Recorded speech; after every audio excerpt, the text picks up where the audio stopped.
Okay, so we got a little bit of a history in this set. This is these guys have been going back and forth recently, and Wario actually beat Spin Dash. His bike beats Spin Dash, so Sonic actually just can't throw that out as much as he wants to because Wario's just gonna, you know, stomp him. And ChrisCat knows his waft confirmed, so Sonic will die early if he's uncareful.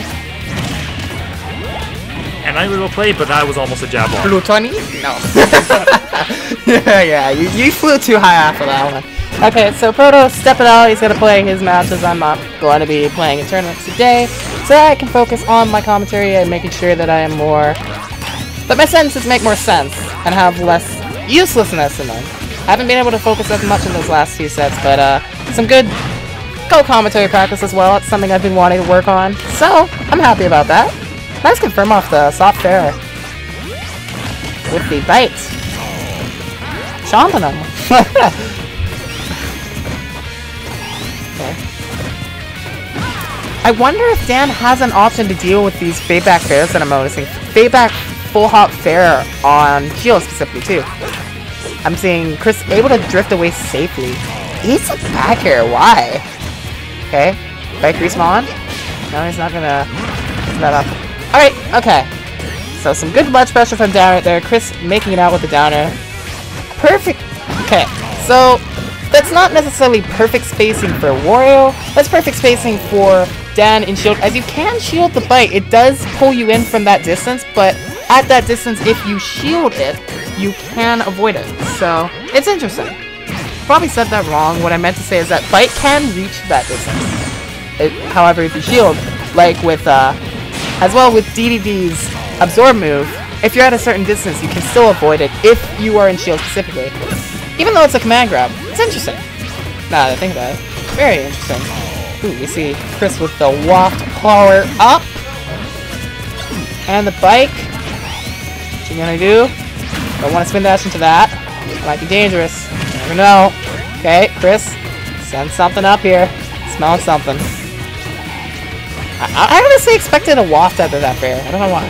I don't know if it would have true confirmed that. It might have worked out. Oh! Dan with the perfect air dodge, but Chris covering his landing after that spring. Very smart down smash. Very close to taking this game here. Stock, sorry. 4 tilt. Dan out of range. Been really good avoiding Chris's ledge coverage at this point.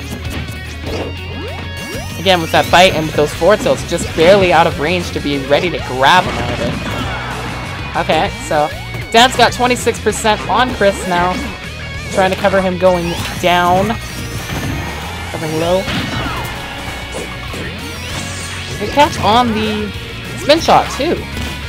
Bite him and no. That move does not have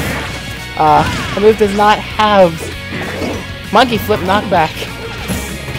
When I see a monkey flip there, I see a kill, but Waft is like, no. I'm actually hungry. I want to savor the moment, but I don't want to get rid of it. Okay. Now. 88% to 145. This is Sonic sitting at 5% for max rage. You might as well call it that at this point. Okay. Chris has just not been able to really find an opening to get a stock here, and it's actually been hurting him a lot as he's been looking for that a lot. And Dan has just been able to rack it up on his awkwardness a little bit. There's a forward smash, trying to get him attack out of desperation. Dan's starting to set off with a 2-stop. Okay. So, for game 2, I feel like Chris is going to want to be patient on looking for the kill. I feel like he's not being patient enough, especially when he's down. It's really hard to approach Sonic when you're down a stock. Especially as Wario, a character that's a bit slow on mobility, has a lot of burst movement with his bike otherwise, but besides that, he wasn't really opting for that in the first place.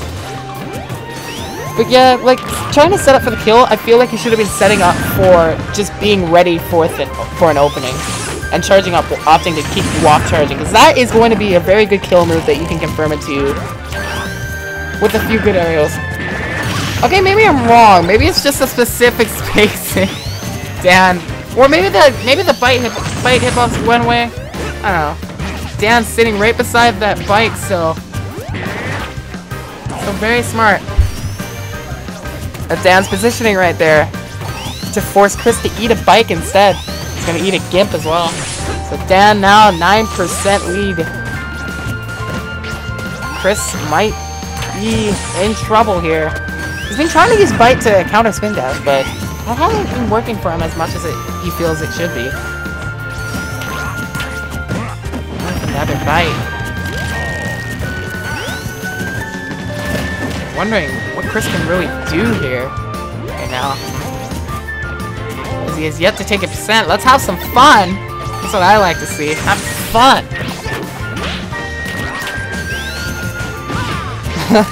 Maybe perhaps an opening off a triple spot dodge? Maybe.